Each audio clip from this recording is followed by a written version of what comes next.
Hi everybody, Jo here again. Thanks for joining me. As always, it's lovely to just spend some nice time with you and get on with something nice and crafty. Hope you've got a nice brew. Maybe that cheeky biscuit. What are we on this week? Something nice, I hope. So what I thought I'd do is I want to introduce you to one of our other new stamps. Now, yesterday we met Pan. Now, he's rather a gorgeous character. Now, today we're going to meet, let me check what he's called, Fip. Now, I'm hoping that's how I pronounce it. If not, I do apologise. And look at him. Now, is he a little boy or a little girl? I think he's a boy, isn't he? But you know what? Artistic licence. And isn't he gorgeous? Look. And he's got the gorgeous lantern look. And I just think there are so many possibilities that we could do with this. And another, look at these, another new stamp. Now, these are gorgeous, the Starlight set. Now, these, look, you could stamp them upwards, could have them growing upwards. You could stamp them across a page, couldn't you? Again, I use this phrase, so many possibilities, but that's because we have. So it's quite a clean and simple design, this, and we're going to be using a nice stencil in the background. And again, I'm not going to overcomplicate it because I just want to show off the absolute beautiful detail in our new stamps. And for me, that's very important. So what we'll do is we're going to start with a piece of card, and for this I've gone for a 5 by 7. Obviously that's inches, so 5 inches by 7 inches. Now, if you actually wanted to put this on a 5 by 7 card blank, you would just cut it a little bit shorter on either side, and really it wouldn't make much difference. You'd probably just lose a little bit of this area here.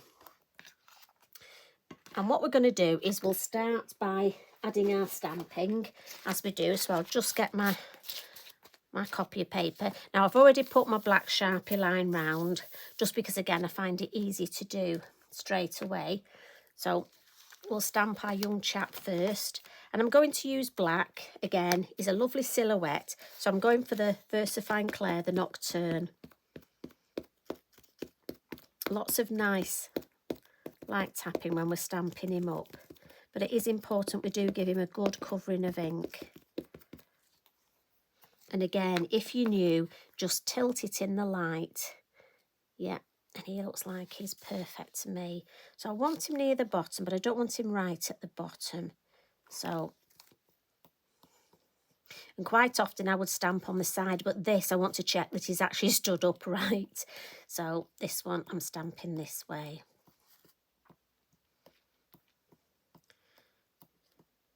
Now I just think he's going to be so useful. And he's quite sizable. I mean, if I measure him for you, probably not the best time to do it, but hey-ho, we like a challenge, don't we? 2.5 inches he is. So for a little chap, that's quite big. And again, it's a silhouette, so I'm just going to let that ink soak into the card. And I'm using my lovely Lavinia acrylic blocks. So we'll just lift that up and look at that. Absolutely beautiful. Now, what I want to do, because I love the fact he's got his fairy lantern, we have got a mini fairy lantern. So that's ideal for me to team up with this. So what I shall do is get one of my small blocks. And I'm thinking, let's just have a fairy lantern next to him that's just resting on the ground somewhere there. Now, there are so many possibilities with your fairy lanterns. Again, you know what it's like when you, I don't know about you, but my head starts going and I'm thinking, oh, I could do this, I could do that. But for this one, as I say, we've got 2 lovely new stamps and they're called the Starlight set. So I think we'll come in with these. And again, I'm just going to do that trick of turning to the side. And we'll have one, say, here.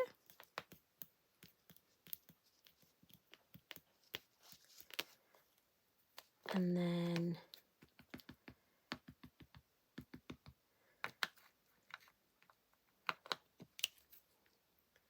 like Let's go for one here. And then let's just bring the other one in. So the difference is the one we've just stamped's got sort of a wiggly hanging, and this one has got almost like a straight hanging chain. And I think it's a little bit smaller. Let me check you can see. So this one, oh, look at that black smudge. Don't worry, we won't see that, we'll hide that. So this one, I'm thinking, let's stamp it just here.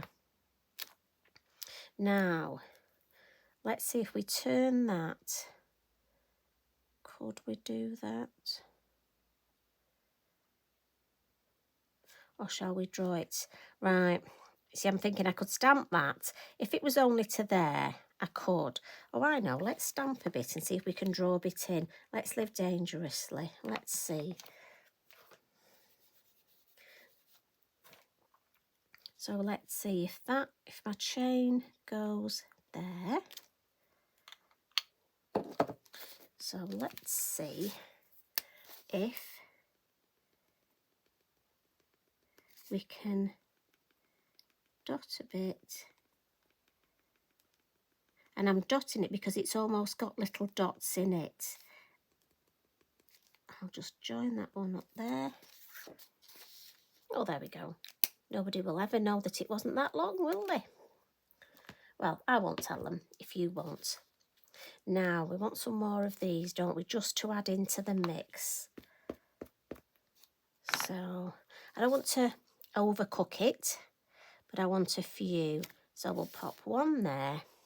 Now, where that black little tip, if you get a black smudge like me, don't know where that came from. They do. They appear. Check my hands, can't see a black. So, where we've got a black smudge, we'll just put the edge. There we go. And then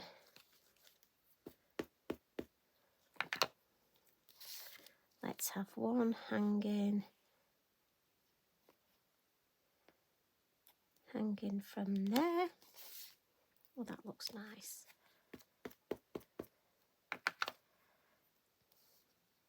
And then I think we'll have, let me just have a look. Should we have one hanging from there?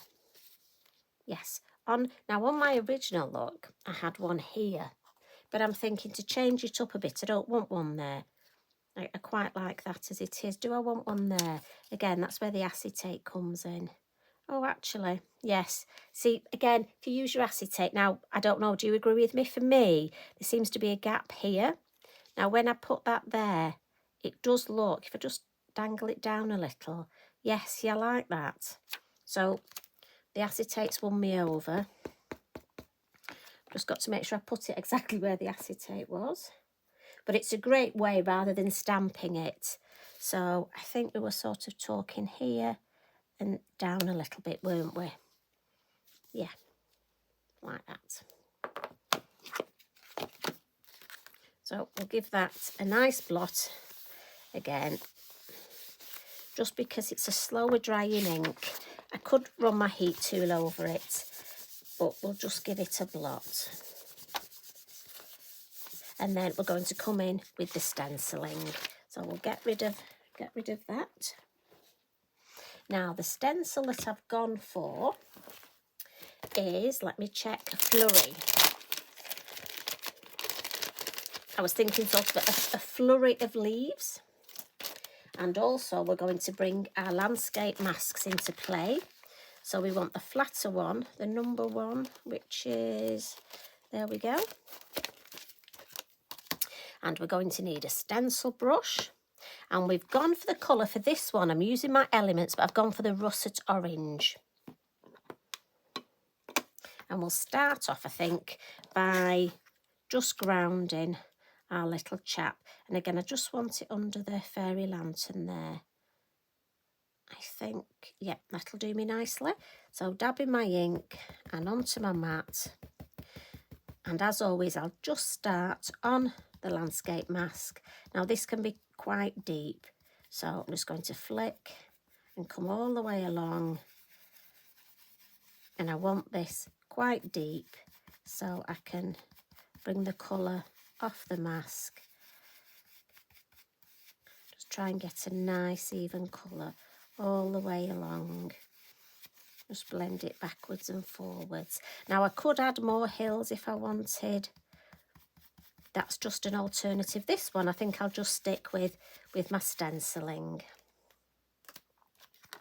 But like I say, should you wish, you could carry on and add some hills, add the sun. Again, that would be lovely. Maybe I'll have a go at that one maybe another day. But today I think we'll stick with adding the stencil.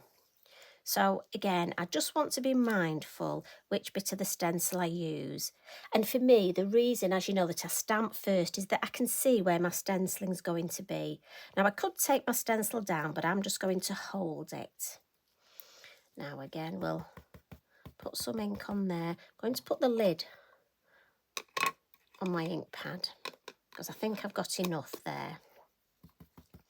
And I'm going to start in the corners because I like the corners deeper. And I'm just going to be mindful of just blending a little bit of ink, and I am going around where I've stamped. So again, I'm going to add more ink onto my stencil brush when I come down the side because I want this deeper.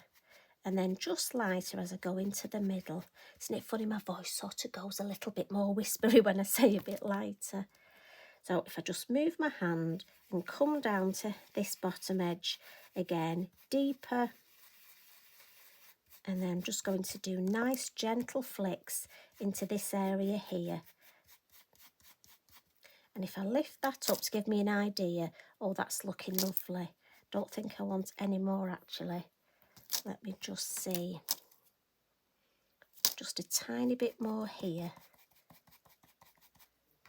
And then, yes, I like that. And can you see where I started here with more ink? It's lovely and deep. And for me, that balances with the bottom, the base, that lovely orange. And then nice light work here. Now, what I'm going to do to add some colour, again, there are lots of things you can do to add your colour. You can use your pens, lots of pencils, the intense pencils, but I'm just going to use a little bit of my oxide ink on my mat. Now, I'm just going to use my Lavinia brush. This is number 1. I seem to favour number 1. And I'm just going to go for a little bit of yellow,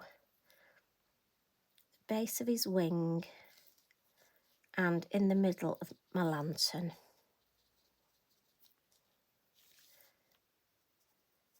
And again, I'm just, now, like I always say, at home, when I'm doing this, I would spend longer. But obviously, for the purposes of recording this, I'll do this quite speedily. So once I've added that, I'm going to come in with the orange that I dabbed onto my mat. Now, I just need to wipe my paintbrush. I just need a bit of my kitchen towel. With dabbing my paintbrush in the water, sometimes I get water here and I don't want it to go onto my work. So what I'll do is come in with the orange and then down into that yellow just to blend his wing look. And the same with these lanterns, I'm going to go around the edge. And then just come in towards that yellow and just almost blend it. So the same thing. And it just helps give a little bit more detail. And also, because I'm watercolour painting and I'm not using thick, sort of a lot of colour, it won't obliterate the detail. Can you see? You can still see all those beautiful lines in his wing. So again, I'm just turning my work because for me, it's easier and I've less chance of leaning. And again, I've got my hand here on my kitchen roll, paper towel. You could use a piece of copy paper. Anything that just stops you putting your hand on and getting any more of those little black marks that we sometimes get, aka the one that was down here somewhere. Now, if I wanted, I could come in and just go back in with my yellow and blend that yellow into the orange. So really, I'm just going between the two colours. That's a bit watery. So just get a bit more ink. And again, want that a bit deeper.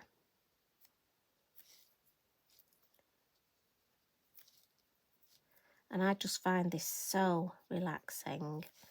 It's just such a lovely way to add colour. But as I say, if you've got your polychromos, you could add those. I mean, really, it's whatever you like to use to add your colour. I'm just a big fan of using the ink that's on my desk, but also I find it so relaxing to just add the ink almost with this watercolour painting effect. And I just find it blends so well. Add a little bit more yellow to that one. Just blend it round. Same with this one. Right, I think we're on our last one. I think we've just got about enough ink left on here. I am terrible, you know, I like to use the ink up. I don't want to put any more on my mat. I mean, what am I like? It would only be a tiny bit, but I'd rather use what's there if I can.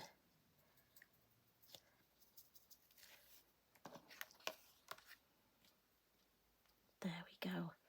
That is lovely. Now, I'm just going to come in with a little bit of crackling campfire because I think this will be darker. And let's just see if I can add a tiny bit of detail at the bottom just to give it a little bit more oomph. And just with his wing at the top here. And these are the little details that just, and again, where we've got shade here, look. And again, if I bring that a little bit closer, can you see the difference that's made? So we're just going to turn upside down again. And just on the base, I mean, Tracy has drawn the detail here for us. So just at the base of these. And I always think these are the little things that just make our artwork look even more spectacular. And they're just worth doing. The tiny little finishing tricks for me makes all the difference. And this one just wants a bit of dark round there. A bit more water. And then this one I think we need.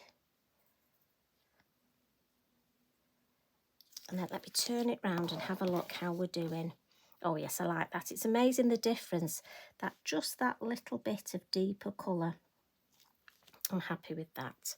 So with this little bit that's left here, let's just see if we've got enough to add a few splats. I don't want many, just a few. See if I've got a bit of orange there. No, I'm going to have to add a little bit more. Bottom I like. So I think I'll get my fan brush. Tap some water off it. There we go. Oh, that's better. You need a good bit of an orange splat. There we go. And again, we'll just wipe that up.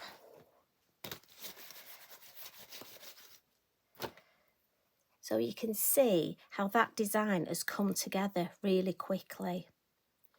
And again, just some little finishing tricks. So as always, we'll come in with the white, the pastel pencil. And again, I know I always say it, but if you like your gel pen, use your gel pen. You know me. I just favour this. But again, it's however you like to add your highlights. It really is up to you. And what I do need is a bit of shadow, don't I? So let's come in with let's go for a dark. And I'm thinking, I mean, now we haven't got a sun or a moon on here, but I just think it'd be nice to have my shadow going that way. So I've got the shadow there, and then our staff, his little staff there, we're going to need a little shadow. And again, I'm just going to smudge it, and that'll fix my charcoal, but also it just makes the shadow look a bit more smudgy, which I think makes it look a bit more realistic, doesn't it? So There we go. Maybe just give a bit of where his wing is there. Yeah. Right, so that can... And let's have some nice silver. I must admit, I need another silver pen. Look, I'm nearly running out. But I do seem to have used this a lot recently. And what I'm thinking is we're just going to add some highlight on here. And look, this nice little vine that's almost going down the staff. And maybe a little bit on the hat. A little bit on the wings. You need a bit of silver on his wing, don't you? Maybe just a little bit. Just a little highlight on each of these. And over here, I think we'll have them on these dangly bits and a bit on the chain. Again, we've got some nice dangly bits there, some nice little... Let's have it on here. I don't want to get carried away, but I do think these nice, I don't know what they are, the dangly bits, they just need a bit of... And if I can just lift that up for you, can you just catch that lovely bit of silver sort of magic on there, on those, as I keep saying, dangly bits? So that's all there is to it, really. And I just think that is a lovely, lovely, nice, clean and simple design. And as I say, it's using the russet orange, but it would look lovely in other colours. But I just think these fairy lanterns cry out for the yellow and the orange. But he is definitely going to be one of my new favourites. So Mr. Fip. So we've got Fip and Pan. So I'm hoping you like them, and I'm hoping you can get your hands on them. As I say, I'm aware that some of our lovely followers in America and Australia, it takes you a while to get the stamps, but honestly, they are worth waiting for. And here's some ideas for you just while you're waiting. But like I say, maybe you could do this design with some other stamps. Whatever you make, I'd love you to tag me in. I always love to see your work. It's so nice that we can inspire each other. I hope you're having a lovely week, and I look forward to seeing you at the weekend. We've got so many lovely things planned. Tracy and the team have worked so hard to bring you a fabulous weekend. So make sure you join in where you can. Looking forward to seeing you then. You take care. Love and hugs, everybody. Bye for now.